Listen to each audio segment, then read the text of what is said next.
Okay, ഈ ഒരു വീഡിയോയിൽ നമ്മൾ മെയിനായിട്ട് നോക്കാൻ പോണത് റെസ്പിറേറ്ററി സിസ്റ്റവും അതിനെ റിലേറ്റ് ചെയ്തിട്ടുള്ള PYQ ആണ്. SSCയിൽ ചോദിച്ചിട്ടുള്ള ക്വസ്റ്റ്യൻസുമാണ്. അപ്പോൾ ഇതിന് മുമ്പിലത്തുള്ള വീഡിയോസിലെല്ലാം തന്നെ, അതായത് digestive system, then circulatory system, then skeletal system, ഇതെല്ലാം നമ്മൾ ചെയ്തിട്ടുള്ള പോലെ തന്നെ ജസ്റ്റ് തിയറി പറയും. അതിനുശേഷം ക്വസ്റ്റ്യൻ ആൻസർ നോക്കും. ആ ഒരു വിധത്തിലായിരിക്കും പോകുന്നത്. പിന്നെ വലിയ ഡീപ്പായിട്ട് നമുക്ക് പോകണ്ട. നമ്മൾ ഇവിടെ ആരും ആ, എന്താ പറയുന്ന ആ, ഭയങ്കര ഡീപ്പായിട്ട് പഠിച്ചിട്ട് ഡോക്ടർ ആകാൻ വേണ്ടി പഠിക്കുന്നൊന്നും അല്ലല്ലോ. നമ്മൾ മെഡിസിന് വേണ്ടി പഠിക്കുന്നൊന്നുമല്ല. നമ്മൾ ജസ്റ്റ് ഈ കോമ്പറ്റേറ്റീവ് എക്സാം ക്ലിയർ ചെയ്യാൻ വേണ്ടി പഠിക്കുന്നത്. അപ്പൊ എല്ലാവരും ചെയ്യുന്ന ക്വസ്റ്റ്യൻ നമ്മൾ തെറ്റിക്കാൻ പാടില്ല. അത്രേ ഉള്ളൂ. അപ്പോൾ ഭയങ്കര ഡീപ്പായിട്ടൊന്നും നോക്കണ്ട. എന്നാൽ ബേസിക് കാര്യങ്ങൾ നിങ്ങൾ അറിഞ്ഞിരിക്കുകയും ചെയ്യണം. ഉം. അതാണ് ഇവിടെ മെയിൻ ആയിട്ട് വേണ്ടത്. അപ്പോൾ ആദ്യമേ തന്നെ റെസ്പിറേറ്ററി സിസ്റ്റം പറയുന്ന പോലെ തന്നെ റെസ്പിറേഷനെ റിലേറ്റ് ചെയ്തിട്ടാണ്. അതായത് നമുക്ക് നമ്മുടെ ബോഡിക്ക് വർക്കൊക്കെ ചെയ്യണമെങ്കിൽ എനർജി വേണം. ശരിയാണല്ലോ, എനർജി വേണം. ഈ എനർജി എവിടെ നിന്നാണ് കിട്ടുന്നത്? നമ്മൾ കഴിക്കുന്ന ഫുഡിൽ നിന്നാണ് കിട്ടുന്നത്. ഈ ഫുഡിൽ നിന്ന് എവിടെ നിന്ന് എനർജി കിട്ടുന്നത്? അതായത് സെല്ലുലാർ റെസ്പിറേഷൻ എന്ന് പറയുന്ന പ്രോസസ്സ് നടന്നിട്ടാണ് നമുക്ക് എനർജി കിട്ടുന്നത്. നിങ്ങൾ നമ്മൾ മൈറ്റോകോൺട്രിയ പഠിച്ചപ്പോഴത്തേക്കും കേട്ടിട്ടുണ്ടാവും, സൈറ്റോ സെല്ലുലാർ റെസ്പിറേഷൻ എന്ന് പറഞ്ഞ് നമ്മൾ അന്ന് പറഞ്ഞിട്ടുണ്ടായിരുന്നു. അപ്പൊ അതൊന്ന് കണ്ടിട്ടില്ലെങ്കിൽ എടുത്ത് കാണുന്നത് നല്ലതായിരിക്കും. അപ്പൊ ഈ സെല്ലുലാർ റെസ്പിറേഷൻ നടന്നിട്ടാണ് എന്ത് കിട്ടുന്നത്? എനർജി കിട്ടുന്നത്. അത് ഏതിന്റെ ഫോർമാറ്റിൽ? ATPയുടെ ഫോർമാറ്റിൽ, അഡിനോസിൻ ട്രൈ ഫോസ്ഫേറ്റിന്റെ ഫോർമാറ്റിൽ. ഇനി ഈ സെല്ലുലാർ റെസ്പിറേഷൻ നടക്കണമെങ്കിൽ എന്ത് വേണം? ഓക്സിജൻ വേണം, അല്ലേ? ഓക്സിജൻ വേണം. ആ ഓക്സിജൻ ആണ് എന്ത് ചെയ്യുന്നത്? നമ്മൾ ശ്വസിക്കുന്നത്. എന്നിട്ട് എന്ത് ചെയ്യും? നമ്മൾ കാർബൺ ഡൈ ഓക്സൈഡ് പുറന്തള്ളും. കാർബൺ ഡൈ ഓക്സൈഡ് പുറന്തള്ളും. അപ്പോൾ ഈ റെസ്പിറേഷൻ എന്ന് പറയുമ്പോൾ തന്നെ രണ്ട് പ്രോസസ്സ് ചേർന്നിട്ടാണ് നിങ്ങൾ വിചാരിക്കണം. വേറെ ഒന്നുമില്ല, നമ്മുടെ ഡെയിലി ലൈഫിൽ ചെയ്യണ പരിപാടി തന്നെ. ഒന്ന് ഇൻഹേലേഷൻ. ഇൻഹേലർ എന്ന് നിങ്ങൾ പറഞ്ഞു കേട്ടിട്ടുണ്ടാവും. എന്താണ്? മറ്റേ വലിക്കുന്ന സംഭവം അല്ലെ, ഇൻഹേലേഷൻ. അപ്പൊ ഇൻഹേലേഷൻ എന്ന് പറയുന്നത് എന്താ? ശ്വാസം ഉള്ളിലോട്ട് എടുക്കുന്ന പ്രക്രിയ. ഇൻഹേലേഷൻ എന്താണ്? ശ്വാസം ഉള്ളിലോട്ട് എടുക്കുന്ന പ്രക്രിയ. അപ്പൊ അതിനകത്ത് എന്തായിരിക്കും മെയിൻ ആയിട്ട് ഉണ്ടാകുന്ന? ഓക്സിജൻ ആയിരിക്കും നമുക്ക് മെയിൻ ആയിട്ട് വേണ്ടത്, അല്ലേ? അപ്പോൾ ഓക്സിജൻ ഇൻടേക്ക് ചെയ്യുന്നു. ഇനി എക്സലേഷൻ. എക്സലേഷൻ എന്ന് പറയുമ്പോഴത്തേക്ക് എന്താണ്? പുറന്തള്ളുന്ന പ്രക്രിയ. എക്സലേഷൻ എന്ന് പറയുമ്പോൾ എന്താണ്? എക്സെയിൽ ചെയ്ത് കളയുന്നു, പുറന്തള്ളുന്ന പ്രക്രിയ. അതായത് നമ്മുടെ ശരീരത്തിന് ആവശ്യമില്ലാത്ത കാർബൺ ഡൈ ഓക്സൈഡ് നമ്മൾ പുറന്തള്ളുന്ന പ്രക്രിയ. അങ്ങനെ ഓർത്ത് വെച്ചാൽ മതി. ഓക്കെ, അതാണ് ബേസിക് ഫങ്ഷൻസ്. ഇനിയിപ്പോൾ നമ്മൾ ശ്വാസം എടുക്കുമ്പോൾ ആ ശ്വാസം ഏതൊക്കെ പാത്തിൽ കൂടിയാണ് പോണേന്ന് നമുക്ക് നോക്കാം. അപ്പോൾ അറിയാം, മൂക്കിൽ കൂടിയാണ് നമ്മൾ ശ്വസിക്കുന്നത്. അപ്പോൾ മൂക്കിനകത്ത് നിറച്ച് രോമങ്ങളും കാര്യങ്ങളൊക്കെ ഉണ്ട്. അതെന്തിനാണ്? ഇപ്പോൾ ഈ എടുക്കുന്ന ശ്വാസത്തിൽ ഓക്സിജൻ മാത്രം മതി എന്ന് പറഞ്ഞ് നമ്മൾ നിർബന്ധം എടുത്തിട്ട് ഒരു കാര്യമുണ്ടോ? ഇല്ല. അതിൽ പല പല പൊടി ഐറ്റംസ് കാണും. ഡസ്റ്റ് പാർട്ടിക്കിൾസ് കാണും, വേറെ വായു പാർട്ടിക്കിൾസ് കാണും, എല്ലാം കാണും. അപ്പൊ ഈ ഡസ്റ്റ് അതുപോലുള്ള പാർട്ടിക്കിൾസിനെയൊക്കെ തടഞ്ഞു നിർത്തുന്നത് അവിടെയുള്ള ഹെയേഴ്സ് ആണ്, മൂക്കിനകത്തുള്ള ഹെയേഴ്സ് ആണ്. അപ്പൊ ഈ നോസ്ട്രിലിൽ കൂടെ ഈ പറയുന്ന എയർ കയറിയിട്ട് എവിടെ എത്തും? നേസൽ ക്യാവിറ്റിയിലെത്തും. ഓക്കെ. ഈ നേസൽ ക്യാവിറ്റിയിൽ നിന്ന് ഇത് നേരെ വരുന്നത് ഫാരിങ്സിലോട്ടാണ്. എവിടെയാണ്? ഫാരിങ്സിൽ. അപ്പൊ നോസ്ട്രിലിന് നേസൽ ക്യാവിറ്റി, അവിടെ നേരെ ഫാരിങ്സ്. ഈ ഫാരിങ്സിനെ വേണമെങ്കിൽ മൂന്നായിട്ട് തിരിക്കാം. ഒരു ഫാരിങ്സ് എന്ന് പറയുന്ന പോർഷനെ നമുക്ക് മൂന്നായിട്ട് തിരിക്കാം: nasopharynx, oropharynx, nasopharynx, oropharynx, laryngopharynx എന്ന് പറഞ്ഞ് തിരിക്കാം. അത് ഓർത്തില്ലേലും കുഴപ്പമില്ല.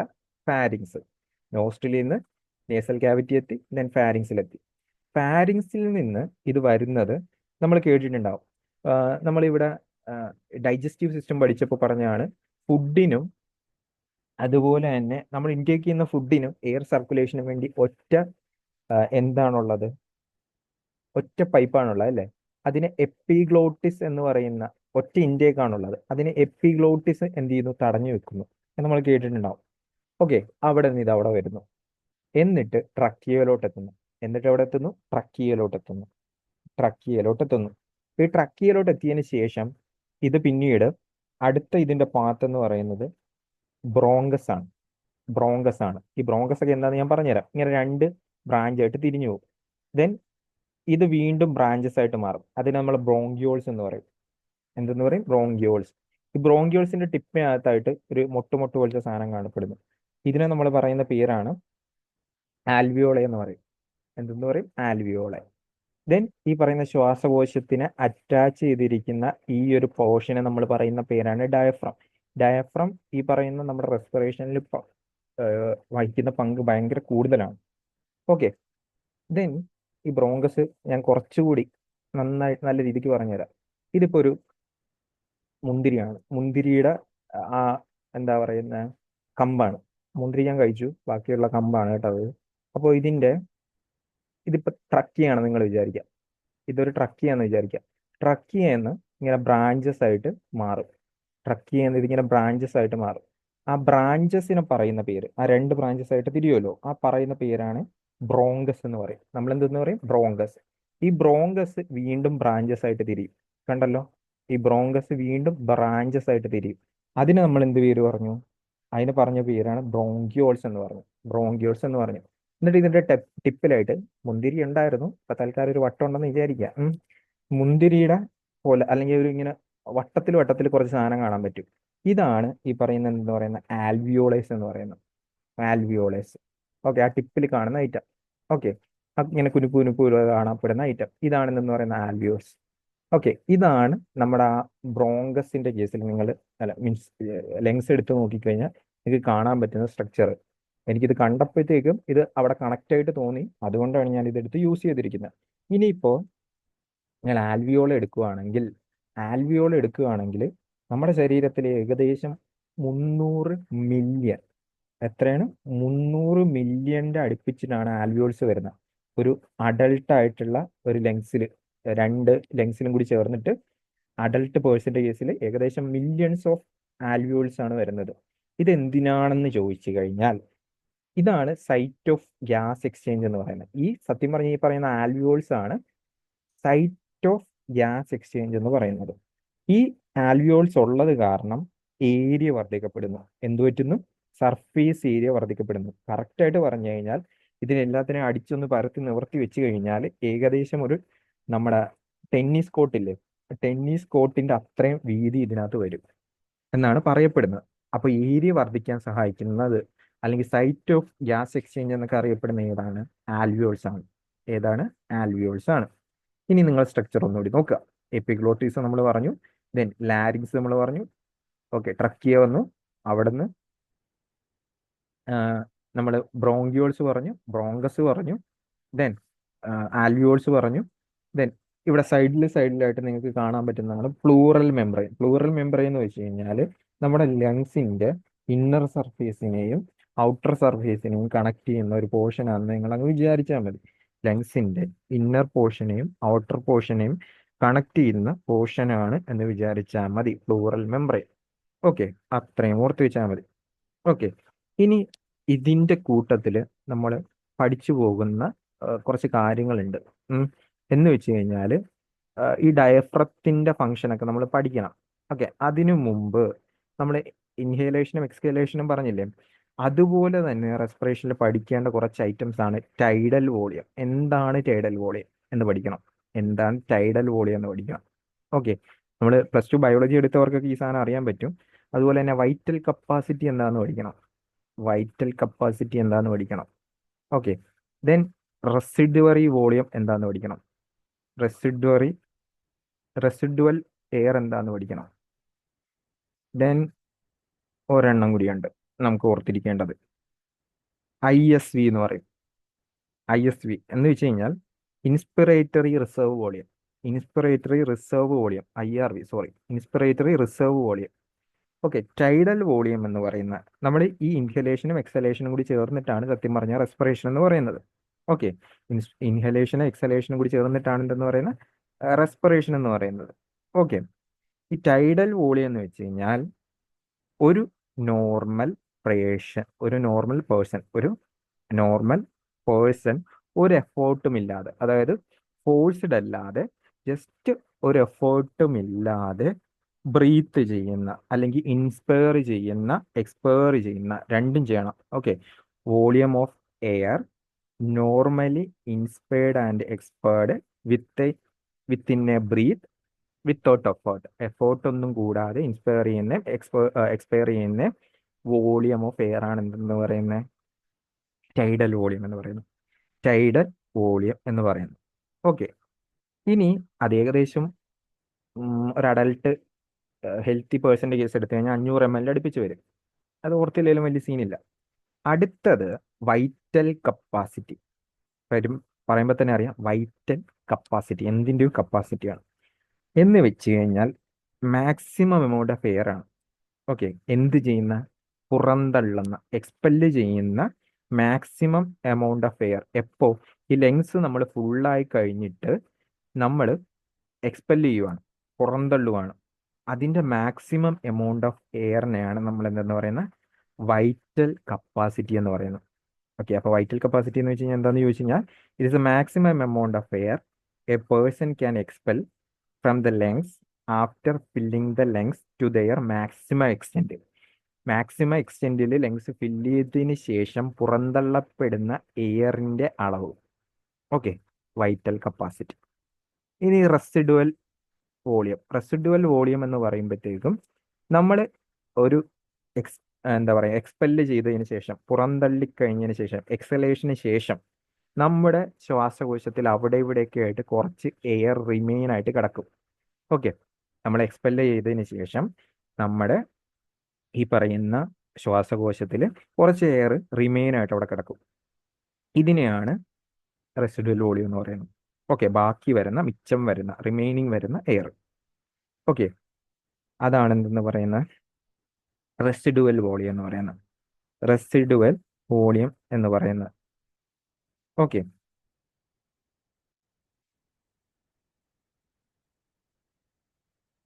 അടുത്തത് IRV എന്ന് പറയുമ്പോൾ എന്താ പറഞ്ഞാൽ, ഇൻസ്പിറേറ്ററി റിസർവ് വോളിയം. ഇൻസ്പിറേഷൻ നടക്കും, റിസർവ് ആയിരിക്കും, വോളിയം ആയിരിക്കും. എന്താണെന്ന് ഇനി നമുക്ക് നോക്കാം.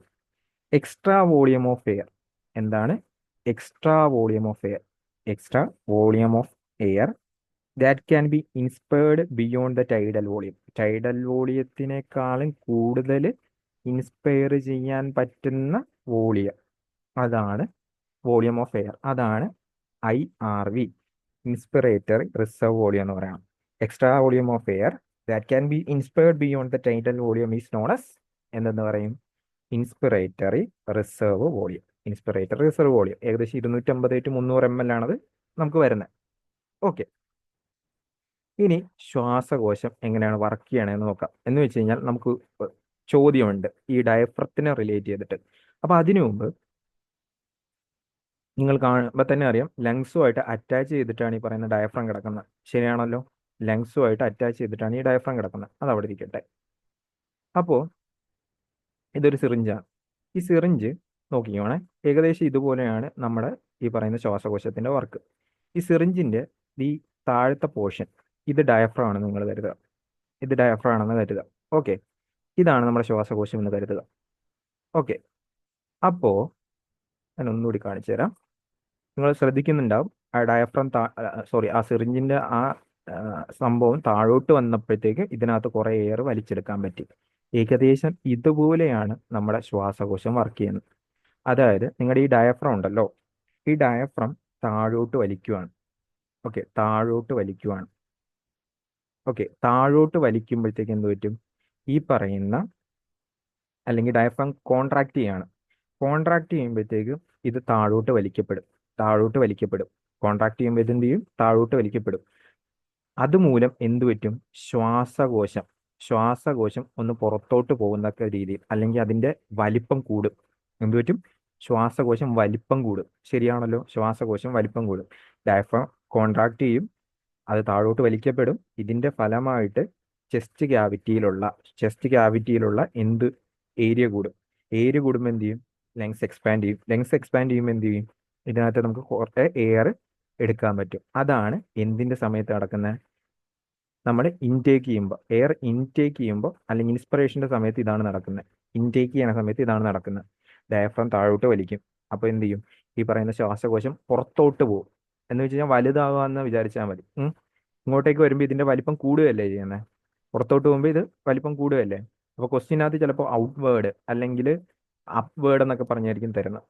ഇനി എക്സ്പെൽ ചെയ്യുമ്പോൾ എന്താ പറ്റുന്നത് നോക്കാം. എക്സ്പെൽ ചെയ്യുമ്പോഴത്തേക്കും ഈ ഡയഫ്രം ഉള്ളിലോട്ട് പോകും.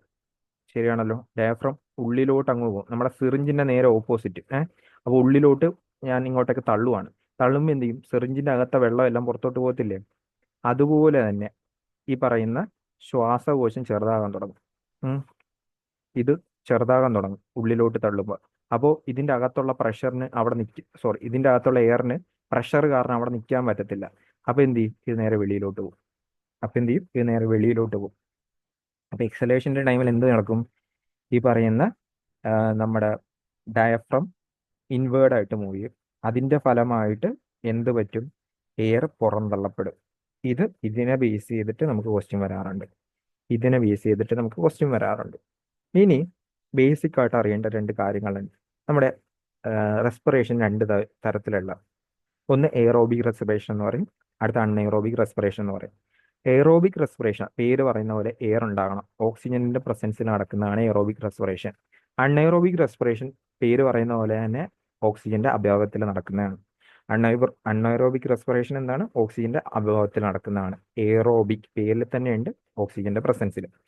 അപ്പൊ ഈ എയറോബിക് റെസ്പിറേഷന്റെ സമയത്ത് സത്യം പറഞ്ഞു കഴിഞ്ഞാൽ ആ ഒരു ടൈമിൽ നമ്മുടെ ഗ്ലൂക്കോസ് ഉണ്ടല്ലോ, ഗ്ലൂക്കോസ് ഓക്സിജനുമായിട്ട് ചേർന്നിട്ട് കാർബൺ ഡൈ ഓക്സൈഡും വാട്ടറുമായിട്ട് മാറും. അതുപോലെ തന്നെ ഒരു 38 ATP എനർജി പ്രൊഡ്യൂസ് ചെയ്യും. ഇതാണ് എയറോബിക് റെസ്പിറേഷനിൽ നടക്കുന്നത്. Aerobic respiration. ഓക്കെ. ഇതാണ് സെല്ലുലാർ റെസ്പിറേഷന്റെ ടൈമിൽ നമുക്ക് ക്രബ്സ് സൈക്കിള്, സെല്ലുലാർ റെസ്പിറേഷൻ അങ്ങനെയൊക്കെ പറഞ്ഞിട്ട് ഒരു 38 ATP അവിടെ പ്രൊഡ്യൂസ് ചെയ്യും. ചോദിക്കാം എയറോബിക് റെസ്പിറേഷന്റെ ടൈമിൽ എത്ര ATP ആണ് പ്രൊഡ്യൂസ് ചെയ്യുന്നത്. അതുപോലെ തന്നെ അണൈറോബിക് റെസ്പിറേഷൻ എന്ന് പറയുമ്പോഴത്തേക്കും നമുക്ക് അത് പലപ്പോഴായിട്ട് ഫീൽ ചെയ്യുന്നുണ്ട്. അതായത് ഓക്സിജന്റെ അഭാവത്തിൽ എന്ത് പറ്റും? ഈ നമുക്ക് ക്രാമ്പൊക്കെ വരത്തില്ല, മസ്കുലർ ക്രാമ്പൊക്കെ വരുന്ന ഈ പറയുന്ന അൺഎയറോബിക് റെസ്പിറേഷൻ സത്യം പറഞ്ഞാൽ. അതായത് ഈ അൺഎയറോബിക് റെസ്പിറേഷൻ ടൈമിൽ ഈ പറയുന്ന ഗ്ലൂക്കോസ് എന്ന് പറയുന്ന സാധനം ആ, നമ്മുടെ ലാക്റ്റിക് ആസിഡായിട്ട് മാറുകയാണ് ചെയ്യുന്നത്. അപ്പൊ ഈ ലാക്റ്റിക് ആസിഡ് റിമൂവ് ചെയ്യുമ്പോഴത്തേക്ക്, ആ മസിൽ ക്രാമ്പൊക്കെ നമുക്ക് ഓട്ടോമാറ്റിക് ആയിട്ട് പോവുകയും ചെയ്യും. അണൈറോബിക് റെസ്പിറേഷൻ എന്ന് പറയുമ്പോൾ എന്താണ്? ഈ പറയുന്ന രീതിയിൽ അത് ലാക്റ്റിക് ആസിഡായിട്ട് മാറുകയാണ്. ഓക്കെ. ഗ്ലൂക്കോസ് എന്തായിട്ട് മാറും? ലാക്റ്റിക് ആസിഡായിട്ട് മാറും. അത്ര നിങ്ങൾ ഓർത്ത് വെച്ചാൽ മതി. ഇതൊക്കെയാണ് നമുക്ക് മെയിൻ ആയിട്ട് എക്സാമിന് വരുന്നത്. പിന്നെ നമുക്ക് കുറച്ചധികം ക്വസ്റ്റ്യനും കൂടി നോക്കിക്കഴിഞ്ഞാൽ ഏകദേശം സെറ്റാണ്. അപ്പോൾ നമുക്ക് ക്വസ്റ്റ്യനിലോട്ട് പോവാം. A large muscular sheet called dash form floor of the chest cavity. Okay, നമ്മൾ കണ്ടു ആ ഷീറ്റ് പോലെ ലങ്സിന്റെ അടിയിൽ ചെസ്റ്റ് ക്യാവിറ്റിയിൽ വരുന്ന ഏതാണ്? ഡയഫ്രം ആണ്. സത്യം പറഞ്ഞു കഴിഞ്ഞാൽ ഈ പറയുന്ന ഡയഫ്രം ആണ് നമ്മുടെ എന്താ പറയുന്ന ബോഡീനെ രണ്ട് പാർട്ടായിട്ട് തിരിക്കും. ഒന്ന് അബ്ഡോമിനൽ ക്യാവിറ്റി എന്ന് പറയും. എന്ന് വെച്ച് കഴിഞ്ഞാൽ അവിടെയാണ് സ്റ്റൊമക്ക്, ഇൻഡസ്റ്റൈൻ അതുപോലുള്ള പോർഷൻ വരുന്നത്. അതായത് ഈ ഡയഫ്രത്തിന് താഴെയുള്ളത് അബ്ഡോമിനൽ ക്യാവിറ്റി, മുകളിലുള്ളത് ചെസ്റ്റ് ക്യാവിറ്റി അല്ലെങ്കിൽ തൊറാസിക് ക്യാവിറ്റി എന്ന് പറയും. അവിടെയാണ് ഹേർട്ട്, ലങ്സ് പോലുള്ള ഇതിരിക്കുന്നത്. നിങ്ങൾ ശ്രദ്ധിച്ചു കഴിഞ്ഞാൽ മതിയോ. ഇതാ ഈ ഡയഫ്രത്തിന് മുകളിലുള്ളത് തൊറാസിക് ക്യാവിറ്റി, താഴെയുള്ളത് അബ്ഡോമിനൽ ക്യാവിറ്റി. ഓക്കെ, അപ്പൊ ഇതിന്റെ ആൻസർ എന്താണ്? ഡയഫ്രം. SSC MTS 2021 ക്വസ്റ്റ്യൻ ആയിരുന്നു. അടുത്ത ക്വസ്റ്റ്യൻ SSC CHS 2020 ക്വസ്റ്റ്യൻ ആണ്. Which of the following part of human body extract carbon dioxide brought by blood from the rest of the part? Okay, ഏത് body പാർട്ടാണ് ഈ പറയുന്ന carbon dye oxide ബ്ലഡിൽ നിന്നും എടുക്കുന്ന റെസ്റ്റ് ഓഫ് ദ പാർട്ടിൽ നിന്ന്? ഞാൻ ഓൾറെഡി നിങ്ങൾക്ക് പറഞ്ഞു, ഈ ആൽവിയോളയാണ് സത്യം പറഞ്ഞ സൈറ്റ് ഓഫ് ഗ്യാസസ് എക്സ്ചേഞ്ച് എന്ന് പറയുന്നത്. ആൽവിയോളയാണ് സൈറ്റ് ഓഫ് ഗ്യാസസ് എക്സ്ചേഞ്ച് എന്ന് പറയുന്നത്. സോ ഇതിന്റെ ആൻസർ എന്തായിരിക്കും? ആൽവിയോള ആയിരിക്കും. ആൽവിയോള എന്താണ്, എങ്ങനെയാണെന്നൊക്കെ ഞാൻ കാണിച്ചു തന്നായിരുന്നു. അടുത്തത് SSC CGL 2020. How many molecules of ATP are obtained by respiration of one molecule glucose? ഒരു മോളിക്യൂൾ ഗ്ലൂക്കോസ് എയറോബിക് റെസ്പിറേഷന് വിധേയമാകുമ്പോൾ എത്ര ATP ആണ് പ്രൊഡ്യൂസ് ചെയ്യുന്നത്? 38 ATP ആണ്. ഓക്കെ, നിങ്ങളതൊരു ഇക്വേഷൻ ആയിട്ട് എഴുതി കഴിഞ്ഞാൽ C6H12O6 ഇതെന്ന് പറയുന്ന ഗ്ലൂക്കോസ് ആണ്. ഈ ഗ്ലൂക്കോസിന്റെ കൂടെ 6 മോളിക്യൂൾ ഓക്സിജനും കൂടി ചേരും. എന്നിട്ട് ഇത് കാർബൺ ഡൈ ഓക്സൈഡും അതേപോലെ വാട്ടറും ഒരു 38 ATP. ഇപ്പൊ ബയോളജി ബേസ് ഇല്ലാത്തവർ ഇത് 38 ATP എന്ന് മാത്രം പഠിച്ചാൽ മതി. വേറെ എക്സ്ട്രാ ഒന്നും നിങ്ങൾ തേടി പോകേണ്ട ആവശ്യമില്ല. ഇതാണ് മെയിനായിട്ട് വരുന്നത്. അടുത്തത്, lungs have large membrane of alveoli for SCMTS. എന്തിനാണ് ഈ ആൽവിയോളെ വരുന്നത് നമുക്ക് നോക്കാം. Having spongy texture and proper shape. ശ്വാസകോശം സ്പോഞ്ച് പോലെ എന്നൊക്കെ പറയുന്ന പോലെ അല്ലേ. നോക്കാം. More surface area for the diffusion of gas, more space for increasing volume of inspired air, more nerve supply. Already ഞാൻ പറഞ്ഞു സർഫേസ് ഏരിയ കൂട്ടാൻ വേണ്ടിയാണ് ഈ പറയുന്ന ആൽവിയോളെ. ഓക്കെ, അപ്പോൾ more surface area for the diffusion of gas, അതാണ് ഈ ഒരു ക്വസ്റ്റ്യൻ്റെ ആൻസർ ആയിട്ട് നിങ്ങൾക്ക് കിട്ടാൻ പോകുന്നത്. SSC-MTSലെ ക്വസ്റ്റ്യൻ ആണ്.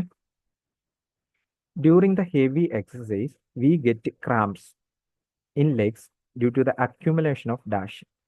ഓക്കെ, ഇത് ഓൾറെഡി പറഞ്ഞു. ഞാൻ പറഞ്ഞു അൺഎയറോബിക് റെസ്പിറേഷനാണ്. അൺഎയറോബിക് റെസ്പിറേഷൻ്റെ ടൈമിൽ നമുക്ക് മസിൽ ക്രാമ്പൊക്കെ അനുഭവപ്പെടും. ഈ muscle cramp lactic acid accumulate ചെയ്യുന്നതുകൊണ്ടാണ്. മസ്കുലാർ ക്രാമ്പ് എന്തുകൊണ്ടാണ്? ലാക്റ്റിക് ആസിഡ് അക്യുമുലേറ്റ് ചെയ്യുന്നതുകൊണ്ടാണ്. ഓക്കെ, ജസ്റ്റ് ഓർത്ത് വെച്ചേക്കുക.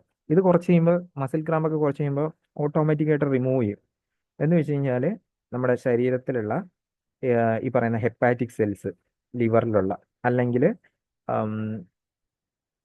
കാർബൺ ഡൈ ഓക്സൈഡോ ഓക്സിജനോ കാരണം ഇത് ഓക്സിഡൈസ് ചെയ്യപ്പെട്ടിട്ട് അത് റിമൂവ് ചെയ്യപ്പെടുന്നതാണ് ചെയ്യുന്നത്. ഡ്യൂറിങ് ഇൻഹേലേഷൻ ദ റിബ്സ്, ഇൻഹേലേഷൻ്റെ ടൈമിൽ. ഓക്കെ, SSC ചെയ്യില്ല ക്വസ്റ്റ്യൻ ആണ്. Move inwards, move side vase, move upwards, move downwards.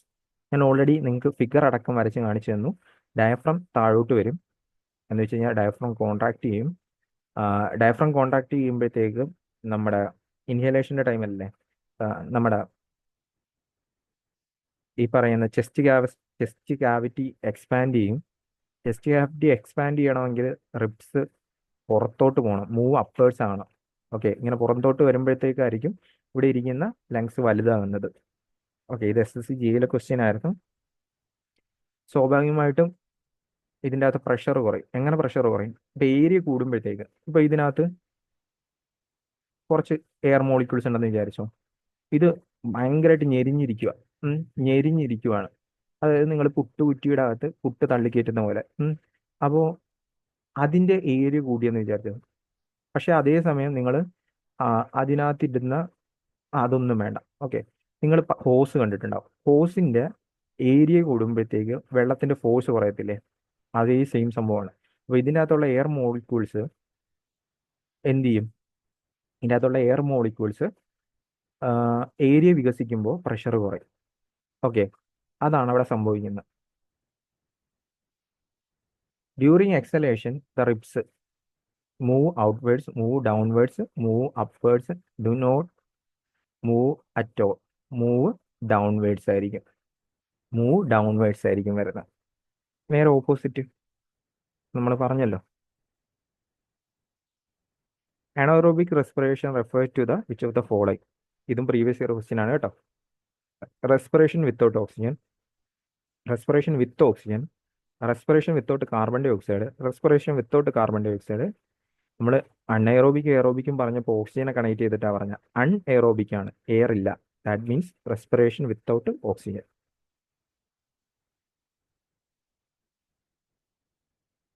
Match ചെയ്യാനാണ് അടുത്ത question. Match the item of following which of the column. Okay, അത് കുറച്ച് ഐറ്റം ഇവിടെ കൊടുത്തിട്ടുണ്ട്. ഈ ഒരു മോഡലും കാണിക്കാം, നമുക്ക് വരാറുണ്ട്. കുറച്ച് ഐറ്റം ഇവിടെ കൊടുത്തിട്ടുണ്ട്. അതിന് ഏത് രീതിയിൽ നിങ്ങൾക്ക് കണക്ട് ചെയ്യാം. ഓക്കെ, അപ്പോൾ നമുക്ക് ഓരോന്നോരോന്നായിട്ട് നോക്കാം. ചിലപ്പോൾ ഓരോ ഓപ്ഷനിൽ തന്നെ നമുക്ക് ചില ക്വസ്റ്റ്യനൊക്കെ ശരിയാകാറുണ്ട്. ഇപ്പോൾ ഡയഫ്രം ഉണ്ട്, ഫിഷ് ഉണ്ട്, ഫ്രോഗ് ഉണ്ട്, കോക്രോച്ച് ഉണ്ട് ഒരു സൈഡിൽ. ഇവിടെ ലങ്സ് ഉണ്ട്, സ്കിൻ ഉണ്ട്, ചെസ്റ്റ് ക്യാവിറ്റി ഉണ്ട്, സ്പൈറക്കിൾസ് ഉണ്ട്, ഗിൽസ് ഉണ്ട്. ഓക്കെ, ഫിഷിൻ്റെ കേസിൽ നിങ്ങൾക്കറിയാം ഗിൽസ് ആണ്. ഫിഷിൻ്റെ കേസിൽ ഗിൽസ് ആണ്. അപ്പോൾ നിങ്ങൾ നോക്കേണ്ടത് 2, 4 എത്ര ഓപ്ഷൻ ഉണ്ട് നോക്കാം. 2, 4 2 ഓപ്ഷനുള്ളത്. ഇനി നമുക്ക് അടുത്ത പിടിക്കാം. ഫ്രോഗ് എന്ന് പറയുമ്പോൾ ചെറുപ്പകാലത്തിൽ വാൽമാക്രി ആയിരിക്കും. അപ്പോൾ ഇത് കരയിലും ജീവിക്കുന്നുണ്ട്, വെള്ളത്തിലും ജീവിക്കുന്നുണ്ട്. അല്ലെങ്കിലും ഓർത്ത് വെക്കുക, കരയിലും വെള്ളത്തിലും ജീവിക്കുന്ന ഒരു എന്താ പറയുന്ന ജീവിയാണ് ഫ്രോഗ്. അപ്പോൾ അതിന് കരയിൽ റെസ്പയർ ചെയ്യണമെങ്കിൽ ഒരു സാധനം വേണം, വെള്ളത്തിൽ റെസ്പയർ ചെയ്യുമ്പോൾ ഒരു സാധനം വേണം. അപ്പോൾ ഏതായിരിക്കും എന്ന് ആലോചിക്കണം. പിന്നെ അടുത്തത് കോക്രോച്ച് ഉണ്ട്. അപ്പോൾ നമുക്ക് നോക്കാം. ഫ്രോഗിൻ്റെ കേസിൽ ലെങ്സും സ്കിന്നും ആണ്. ലങ്സും സ്കിന്നുമാണ്. ഈ നിങ്ങൾ ഫ്രോഗിനെയൊക്കെ കണ്ടു കഴിഞ്ഞാൽ എപ്പോഴും ഒരു മോയ്സ്റ്റ് ആയിരിക്കും അതിൻ്റെ സ്കിൻ ഇരിക്കുന്നത്. ഓക്കെ, അതൊന്ന് ഓർത്ത് വെച്ചാൽ മതി. അത് ഇതൊക്കെ കാരണമാണ്. അപ്പോൾ 3-1 വരണം. 3-1 വരണം, ഒറ്റ ഓപ്ഷനുകൾ. ഇനി നമുക്ക് നോക്കാം. ഡയഫ്രം. ഡയഫ്രം ചെസ്റ്റ് ക്യാവിറ്റിയിലാണ്. ശരിയാണ്, ഡയഫ്രം ചെസ്റ്റ് ക്യാവിറ്റിയിലാണ്. അടുത്തത് കോക്രോച്ചിൻ്റെ സ്പൈറക്കിൾസുമാണ്. കോക്രോച്ചിൻ്റെ സ്പൈറക്കിൾസുമാണ്. അപ്പോൾ ഇതിനകത്ത് വരുന്ന ഓപ്ഷൻ ഏതാണ്? ഓപ്ഷൻ എ ആണ്. ചില സമയത്ത് നമുക്ക് ഒറ്റ ഓപ്ഷനിൽ തന്നെ ഇത് കിട്ടും. നമുക്ക് ഏതെങ്കിലും ഒരു സാധനം അറിഞ്ഞു വെച്ചാൽ മതി.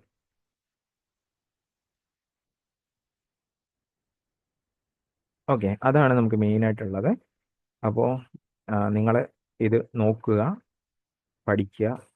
ദെൻ നിങ്ങൾക്ക് യൂസ്ഫുൾ ആയിട്ട് തോന്നുകയാണെങ്കിൽ നിങ്ങളുടെ ഫ്രണ്ട്സിലോട്ടും ഇത് എത്തിക്കാൻ നോക്കുക.